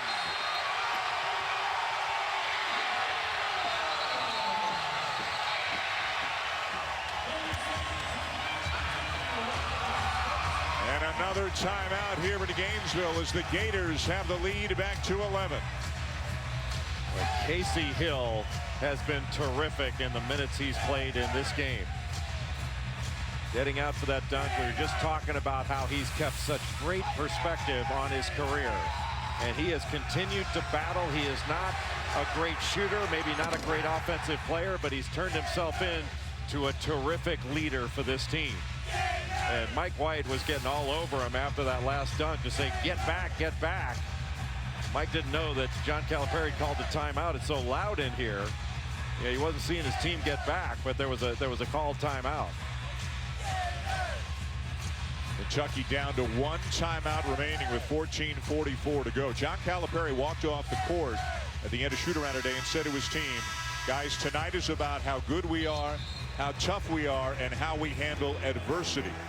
It's a hostile environment here in Gainesville, and the Wildcats are getting all they can handle from the Gators. Well, right now, the game is on Florida's racket. If they can hold serve, and by that I mean when they've got the ball on offense, can they get a good shot every time down without turning the ball over? Give themselves an opportunity to get fouled, an opportunity for an offensive rebound. And can they continue to keep Malik Monk in check? That's really the key, because the one guy that can take off on them is number 5. Adebayo draws the double team. Now back to single man defense, and he scores over Hayes. Good patience and a good strong move by Bam Adebayo. Well, that's what Adebayo's got to do every time he gets the ball, to just power move, and instead of just thinking about dunking it, it's great to dunk it when you can, but go up strong and score, get fouled, or both. And right now he's got the opportunity with both, and he can get a conventional three-point play. And with Hayes picking up his third and struggling to defend Adebayo on that set, he goes to the bench, and John Egbunu is back into the game for the Gators. Mulder called for the foul, trying to get the offensive rebound. It's not on him. There's no way that could have been on him. That's got to be a mistake. Oh, the point was, the official pointed to our left, so he pointed in the wrong direction. That was a pointing error, Yes. but there's no reasonable referee would have called that a foul on Mulder. And pointing errors are reviewable. And overturnable, if that's a word, which I don't think it is. So it'll be Kentucky ball. Foul going against the Gators. I always want to watch a lob when Adebayo's underneath. It is so hard when Adebayo gets the ball. We were talking about Hayes getting a foul. When Adebayo gets the ball, you've got to jump in there. You can't wall him off. You got to jump and try to block it. Monk the kick. Mulder the three. Briscoe with a weak side rebound. Fox climbing the ladder, couldn't dunk it, and here goes Chiozza. Behind the back to Robinson.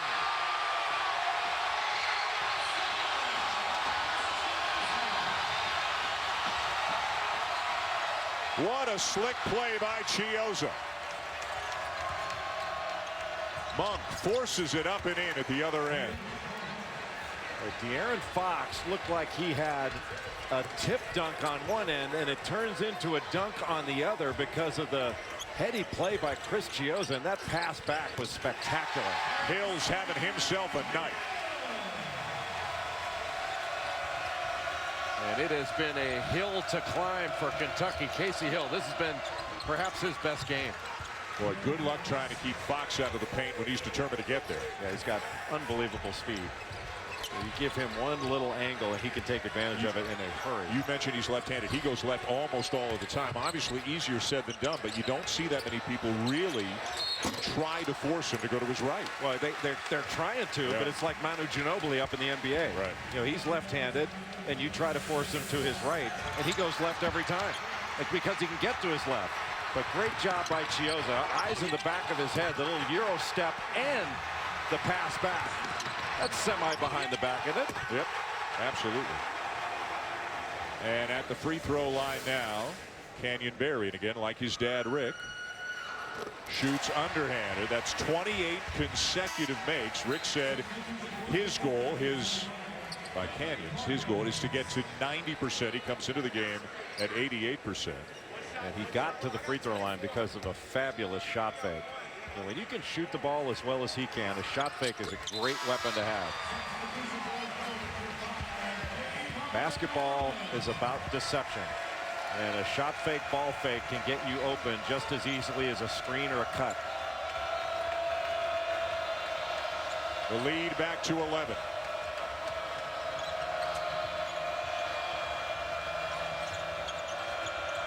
Monk sheds the defender and knocks it down. He is heating up here in the second half. You know, and his first shot, Dan, was after, his first make, I should say, was after a Florida turnover. And now he's got it going. Now he's seeing a big basket. That was a big-time pull-up jumper. Chiozza did a good job there.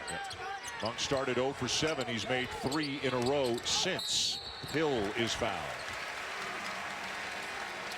You know, a lot of shooters are just catch-and-shoot guys. That is not Malik Monk. He shoots better off the dribble than he does in a catch-and-shoot situation. That's a big-time pull-up jumper. And it is fun to watch a player when he gets it going. And there's nobody in college basketball that's more fun to watch on a roll than Malik Monk. That's 72 threes on the season right now for Monk, and a chance for 3 for the Gators. Anytime in an out-of-bounds play that you set a screen, you're the person who's most likely to be open. And this was just a cutter. Devin Robinson coming off that screen by Egbunu. And Egbunu, I thought, was going to be wide open. But Adebayo stayed with them, and that meant that the cutter Robinson was more likely to be open. That's a nice muscle. He wanted everybody to see just that one. And a three-point play. That foul, the previous foul, the prior foul was on Fox, Jay. And he's gone to the bench with 3. And he's really been the engine that's made the Wildcats go tonight. We'll see how long John Calipari will leave Fox out. Maybe just until the under-12 media timeout. Yeah, we were talking about Casey Hill before and having sort of accepted that maybe his career's not going to be in the NBA. What a move by Adebayo. But maybe his career's not going to be in the NBA. There's nothing wrong with being a really good college player. You know, Devin Robinson has done a great job of sort of accepting that, hey, you know, handle the college thing first. Boy, they're running the high ball screen to perfection right now, and Hill's knocking down the jumpers, really making them pay. Well, you got to keep running until Kentucky defends it. Right now, they're not defending anything very well. Hawkins the drive, rejected at the rim. Well, Kayvon Allen looked like he got that one. Hill for 3. I'm not sure that was the shot. Even in transition, that's not a bad shot. But with his speed, Casey Hill needs to get to the rim.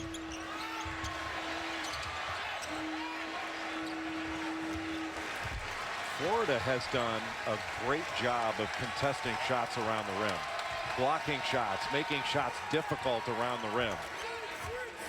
Well, they're playing hard. You said at the start of the second half, they're leading because they're playing harder. They are doubling Kentucky on the glass. More than doubling. Another one. 41-20.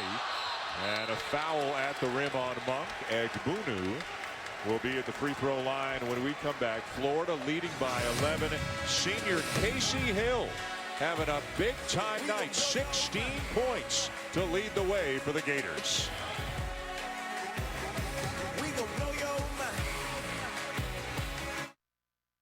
This is the SEC on ESPN. Welcome back to the O'Connell Center here in Gainesville, Florida. Great still photos of some of the action tonight here in Gainesville. Let's go cross court. Seth Greenberg's with Mike White.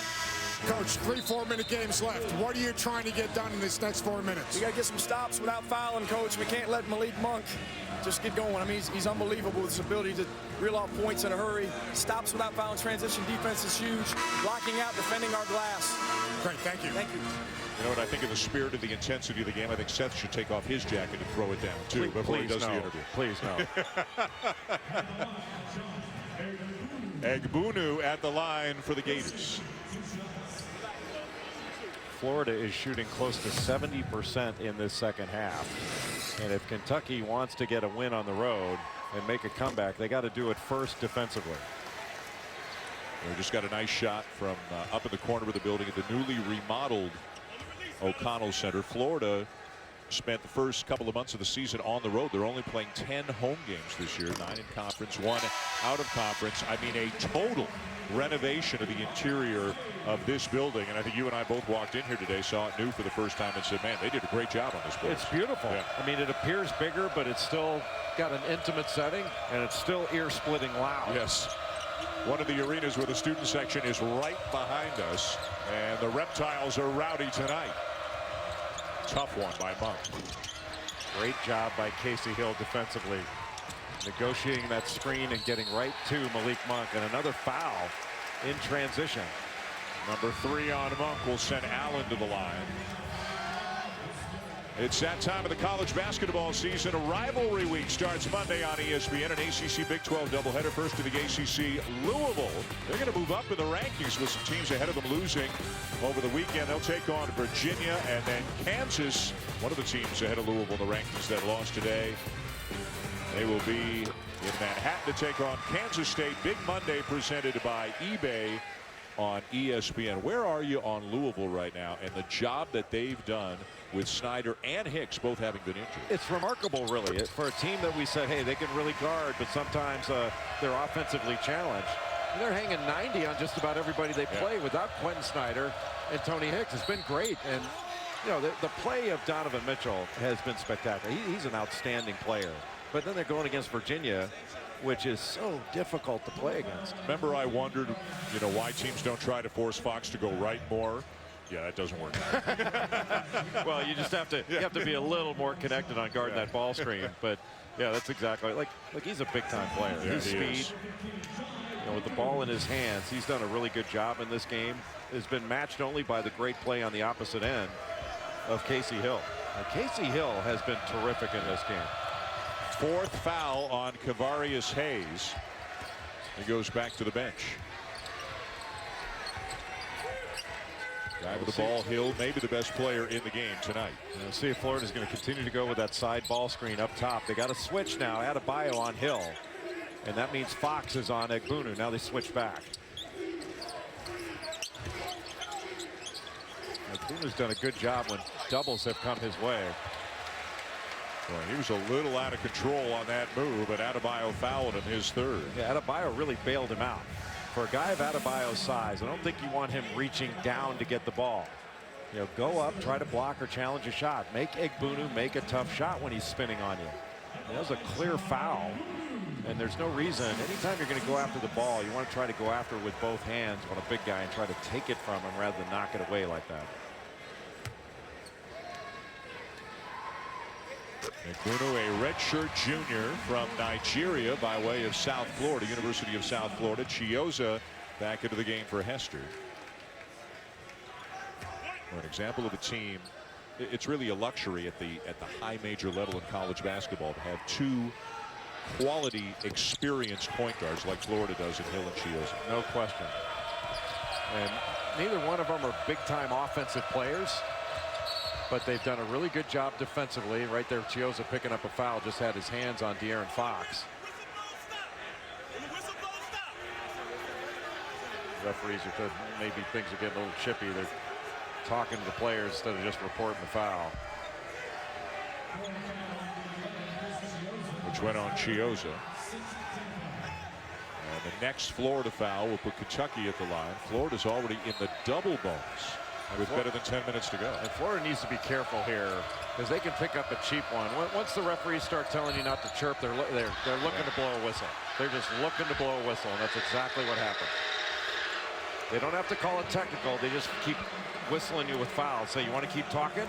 I'll call a cheap one on you again. 4th on Leon. That's exactly what happened there. So Leon will have to leave. The second Gator with 4 fouls. Robinson back in. I don't know how easy it is to come up with a stat like this, but I wonder where this guy ranks in terms of drawing fouls this year in the country. No, that is a stat. He draws fouls. Yeah. I mean, you know, with he and Monk and Briscoe, they get to the line combined about 15 times a game. He looks like he can get a foul on somebody anytime he wants just with his incredible speed. Well, he has to attack off the dribble. He's not a great shooter, but with his attacks in transition and in the half court when he's aggressive. And I think Malik Monk needs to be more aggressive off the dribble as well. Little 2-3 zone right now for Kentucky. There is a ton of time left in this game, just past the midway point of the second half. And there are some things along the baseline. If Devin Robinson and Egbunu operating along the baseline, they can get some good things. Chiozza off to Hill. Kick in the corner. Robinson gets it off, and it rattles in. Boy, what a fake. Kept that left foot down on the ground and able to make that shot. That was impressive by Devin Robinson. Adebayo loses the handle. Allen, shovel pass, and Egbunu will slam it home.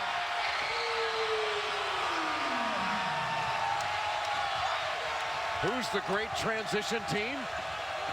Looks like Florida right now.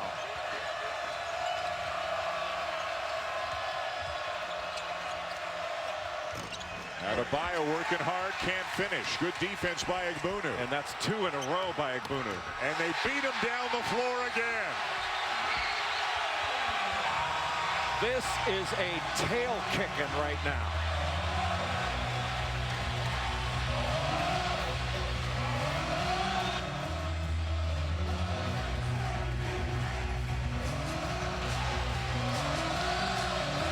Dan, the defense from Florida has been excellent all game long. John Egbunu just made 2 excellent defensive plays in the post on Bam Adebayo. He stayed low, gave Adebayo some space, knocked the ball away, Florida in transition. He stays low, he gets forces Adebayo into the middle and forces him to try to shoot over. Transition. Look, he knocks the ball away, did a great job of staying low, ran the court, and gets the dunk. That's a big-time play by John Egbunu. And then he makes Adebayo score over the top with the left hand, and it turns into a layup on the other end. That's outstanding basketball defensively and turning defense into offense. The old ball coach. And I like it when they throw that ball long. Steve Spurrier enjoying it here. Don't just hand that thing off. Throw it down the field. Florida shooting 75% in the second half, 12 out of 16. 4 or 5 times in this half. Couple of buckets for Kentucky, little momentum shift, but they haven't been able to sustain it. No, and you got to give credit to Florida. You know, we talk about energy now. The word now is energy. You know, when I was playing, it was called playing hard. And they're playing harder. That's all it is. Like, Florida's just playing harder than Kentucky. And all 5 of them are playing hard together. Now, certain guys for Kentucky are playing hard, but all 5 of them aren't playing hard together. And when you play hard together, that's when you got something really good. And I'm telling you, Florida's got something really good here. Let's go to Maria. Coach Cal said at halftime too, Jay, that at the end of the day, they're going to have to fight this one out. He's going to find out whether or not his team is willing to do so, because that's what it's going to take in the second. Well, he's not going to like that. That's too easy. Not a lot of fight on the defensive end right now for the Wildcats. Well, the Wildcats are going in different directions, and Florida has been together and has stayed together. Good D by Chiozza. This is impressive. Wow. That was 17 seconds of a defensive clinic put on by the Gators right there. What that is to me is 5 playing as 1. Florida has been not good defensively. They've been excellent. Well, just a couple of weeks ago, they lost at South Carolina. Then they lost at home to Vanderbilt. And after that game, Mike White had a meeting. And he said, we forced everybody to talk. We forced them to get things out in the open. And ever since then, to your point, he feels that his team is much more connected than they were prior. Yeah, and even in that meeting, when guys said things, there were certain guys that said things that maybe the coaching staff didn't agree with. But just getting everything out on the table where guys could relate to one another, they felt comfortable enough that they could challenge each other, was, according to Mike White, a big moment for this team. And I'm telling you, they haven't played anywhere near their best on the offensive end. This team can be better offensively, but what they have done is put a clinic on defensively. This has been an excellent defensive performance and a clinic in playing hard. Their last 3 games, they beat LSU by 35, Oklahoma by 32, Missouri by 39. But a lot of people said, and with some justification, okay, that's great, but those are not quality teams this year.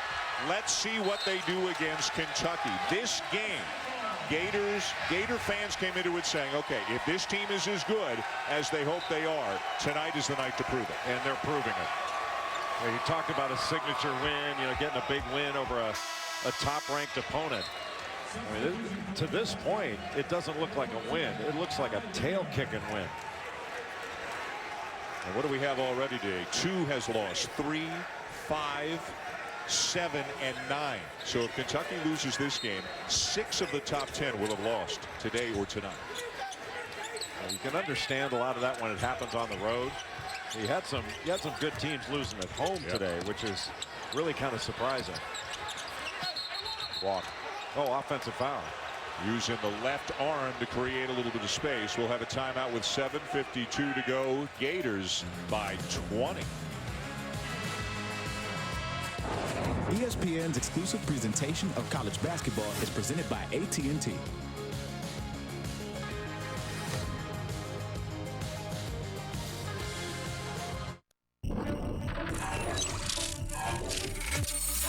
Thank you so very much for all the appreciation and all the great moments that we've experienced together. Jackson off the fade.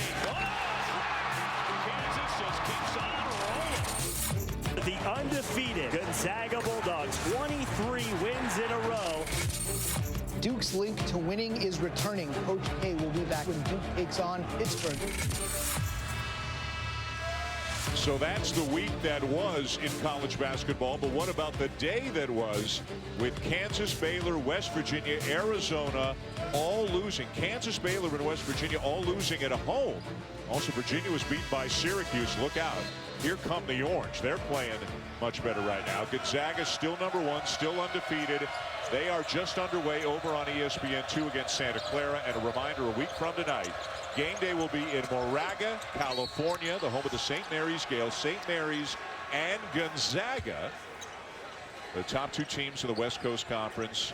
And Gonzaga is still undefeated, looking like very possibly a #1 seed, of course, especially if they can run the table through the regular season. So, boy, college basketball, Jay, is serving up a lot of really fun stuff right now. There are a lot of teams that have a chance. I still think there are recognized favorites down the stretch, but a lot of teams that I think have a chance. And Malik Monk, this hasn't been a very happy birthday thus far for him. He's on the bench right now with 4. Egbunu just picked up his 4th, so Skylar Rimmer back into the game for the first time here in the second half. Egbunu had a tough time getting out of the way of Isaiah Briscoe. He just made a fabulous spin move along the baseline, but came away with nothing on the free throw line. Kentucky has been doubled up on the glass. Doubled up. Stunning. I mean, it's 44-22. And it's 14-4 on the offensive glass. Kentucky can't even find a second shot.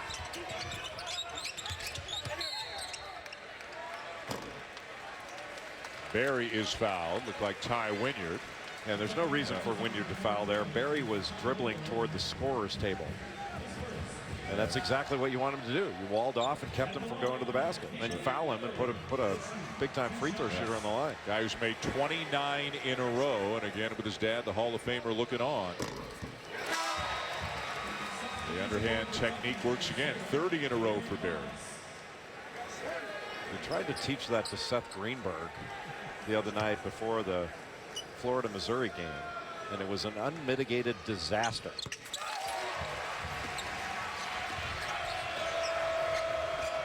.31 in a row, and it's a 22-point lead. And where do you go for points right now? Fox. Out of bounds, Florida ball. This is not a scoring lineup on the floor right now for Kentucky, but I think John Calipari just wants players on the floor. They're going to play hard. And nothing has worked. And whatever button John Calipari has pressed, it's been empty. Right now, Monk on the bench, Briscoe on the bench, although Monk's getting ready to come back in.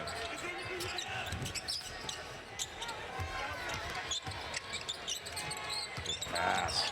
And a great cut by Robinson as he draws the foul on the baseline. You cannot turn your head when you are guarding a corner shooter. Meanwhile, a team that has averaged 91 points per game is at 52 right now with less than 7 minutes to go. Well, they've had some turnover issues as well in this game. They haven't turned it over as much as Florida has, but thus far in the game, Kentucky's turned it over 11 times, 4 of them by Isaiah Briscoe. Kentucky is shooting 38% in this game. Can't manage a second shot. 4 offensive rebounds in the game. Nobody with more than 1 in blue. That's stunning. Absolutely stunning with the athletes on this team. But you know what? With young teams, it happens. It just doesn't seem to happen very often to Kentucky. This is a well-coached team that has done a good job for most of the year, if not all the year. Again, they've lost 2 of their last 3 coming in, and the one they won was in overtime as Monk knocks down the 3. Yeah, there's no way that Skylar Rimmer can be expected to stay with Malik Monk off that side ball screen. If Florida wins this game, they'll go to 8-2 in the league. Kentucky will fall to 8-2 in the league, and South Carolina will be alone on top at 9-1 after a win over Georgia earlier today. I'm telling you, Frank Martin's got a really good team. And he's got a team that's healthy now. And with Sindarius Thornwell back from suspension, Thornwell's a great player that plays on both ends of the floor. He's not just a scorer, he's not just a defender, he does both. There's Ty Wynyard with the bucket, redshirt freshman from Auckland, New Zealand, and now he commits the foul at the other end. Ty Wynyard's father is a lumberjack champion. I think he's a 16-time world lumberjack champion. 16 times. It's pretty good. Although there's been nothing but chopping wood in this one for Kentucky. This has been a struggle from the opening tap.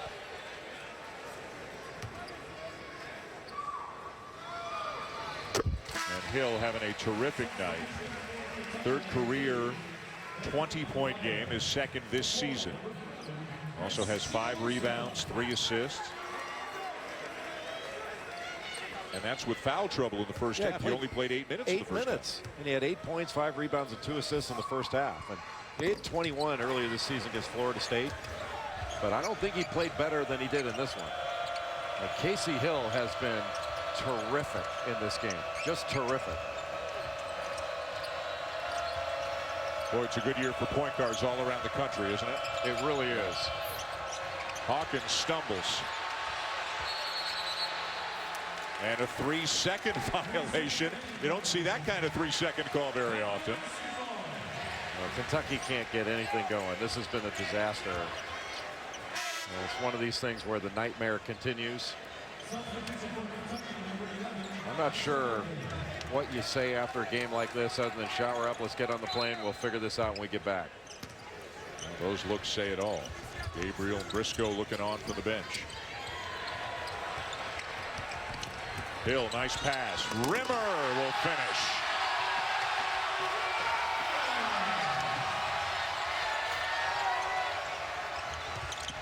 Monk, no. Mulder the save.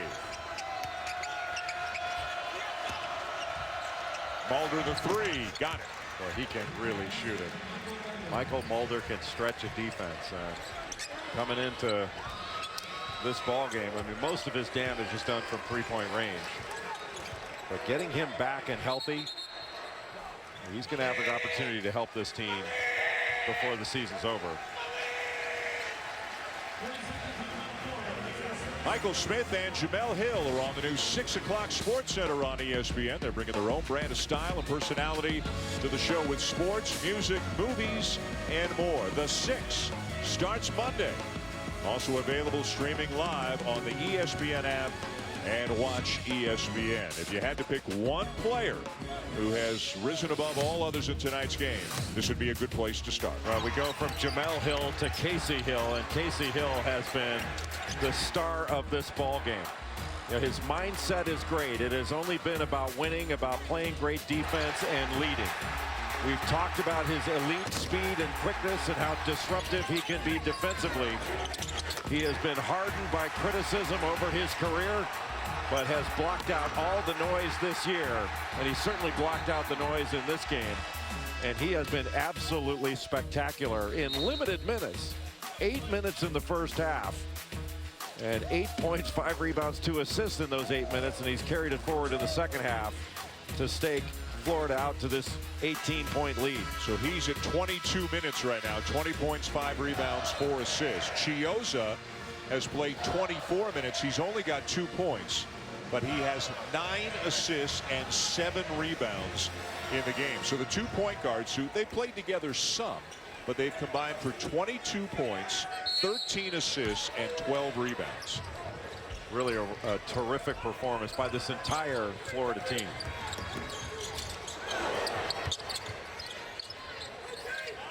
Tavon Allen is such a quiet person, but he needs to be an assertive basketball player. When he is, Florida's even that much better. In and out for Hill. And the foul going against Robinson of Florida.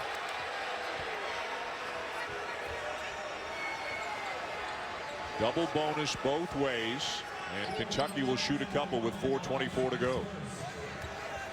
You know, another big game that we haven't mentioned that happened earlier today was Purdue going to Maryland and getting a 1-point win, 73-72. Another huge game for Caleb Swanigan.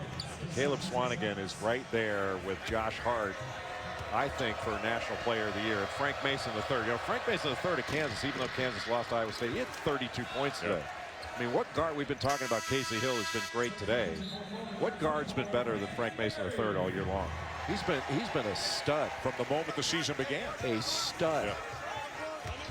I'm telling you, that guy, Frank Mason III, is going to play in the NBA. Like that guy will not fail. Kansas at Kansas State Monday night, the second game of the big Monday doubleheader with Louisville and Virginia in the first game. Well, Virginia Louisville always seems to struggle with Virginia. Well, everybody does. Another great pass by Hill, and Hayes the beneficiary. Monk short. Here goes Hill again. He looks like he could play another game tonight. He's still got tremendous energy.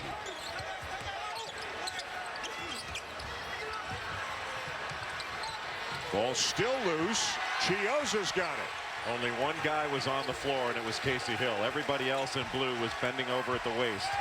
And that was a microcosm of this entire game for Kentucky.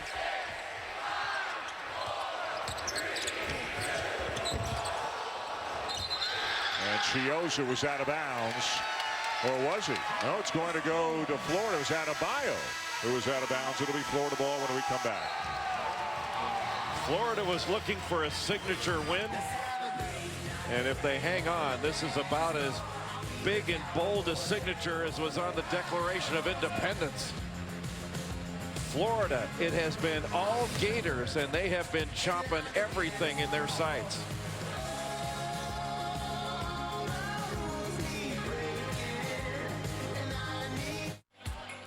There's us really working hard, getting after it earlier today during one of the team's shoot-arounds. You laughing at one of my jokes, as you should. What are the odds?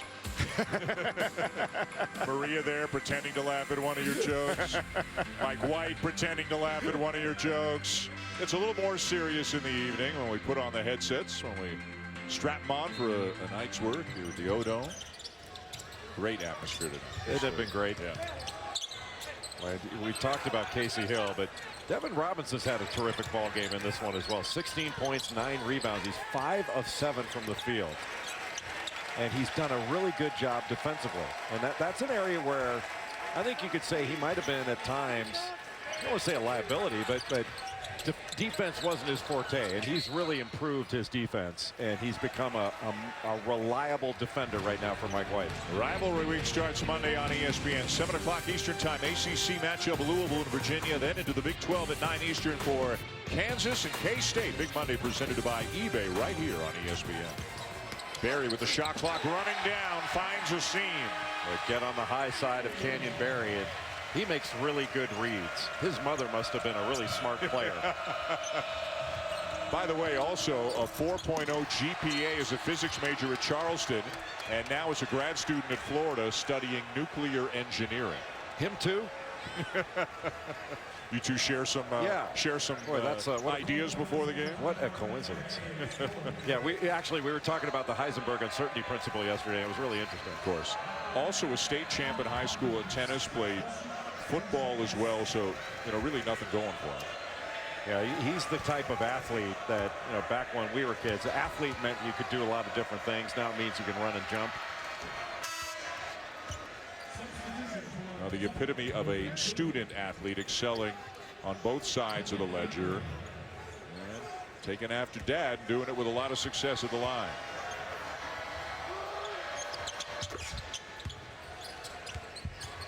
There's a lot of experience on this team. So many high major teams have so many freshmen and sophomores. Florida's got a lot of juniors and seniors.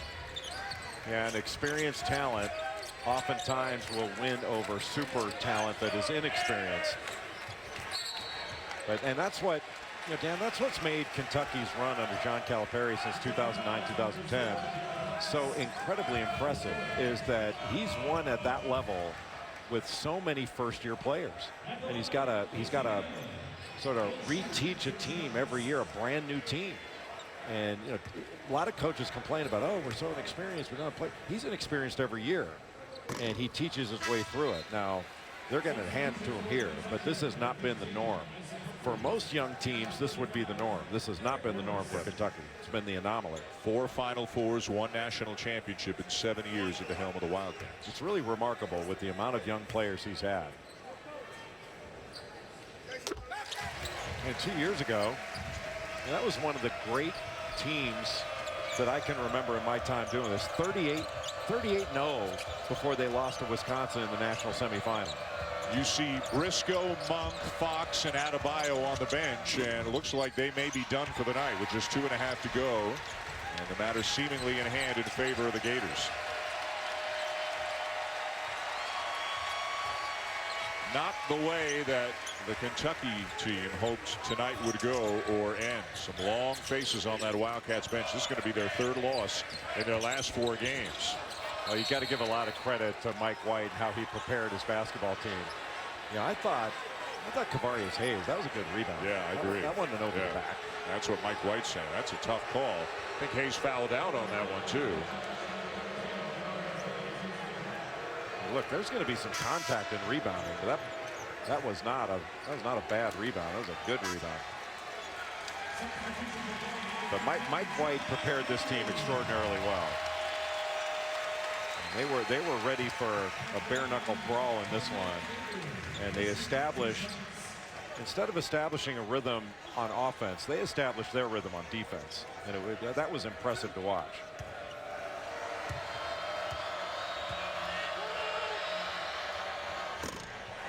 You look at Kentucky's true road games this year. They lost at Louisville, they won at Vandy, won at Mississippi State, lost at Tennessee.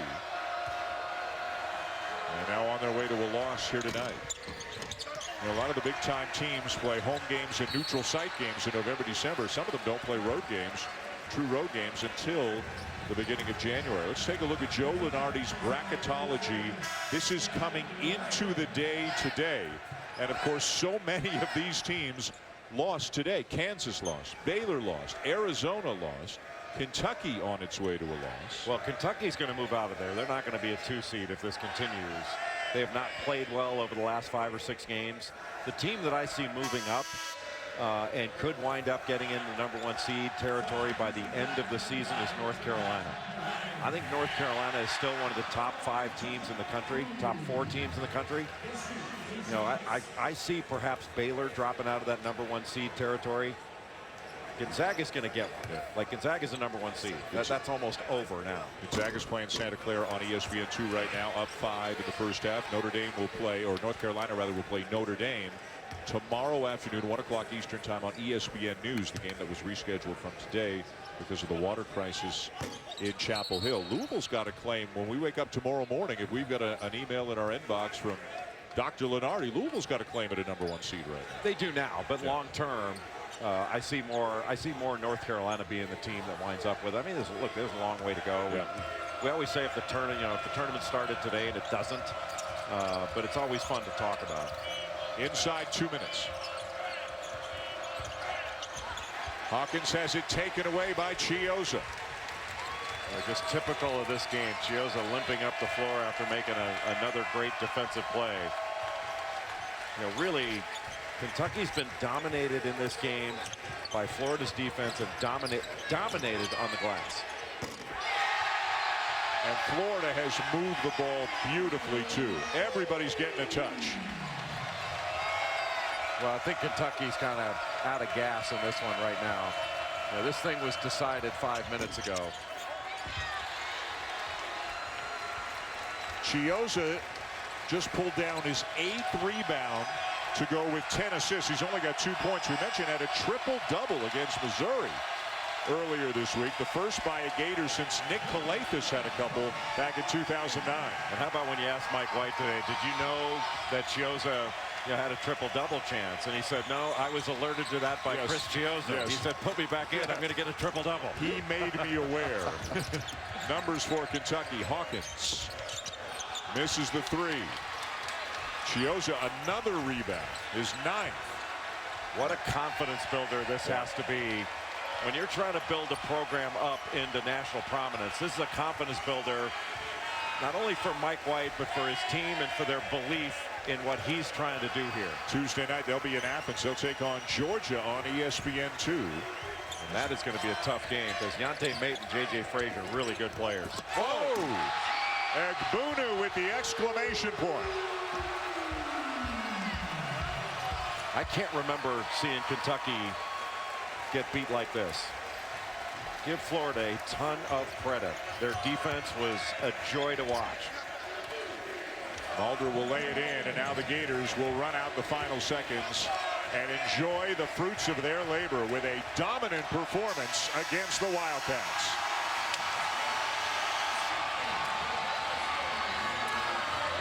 Largest margin of victory in series history. This is the 137th time they met. Largest margin of victory for Florida in series history. What a night for the Gators here in Gainesville as they dominate Kentucky 88-66. And it's tight at the top in the SEC right now. Both of these teams at 8-2. South Carolina's at 9-1. Outside the lines, football forever coming up next. So long from Gainesville.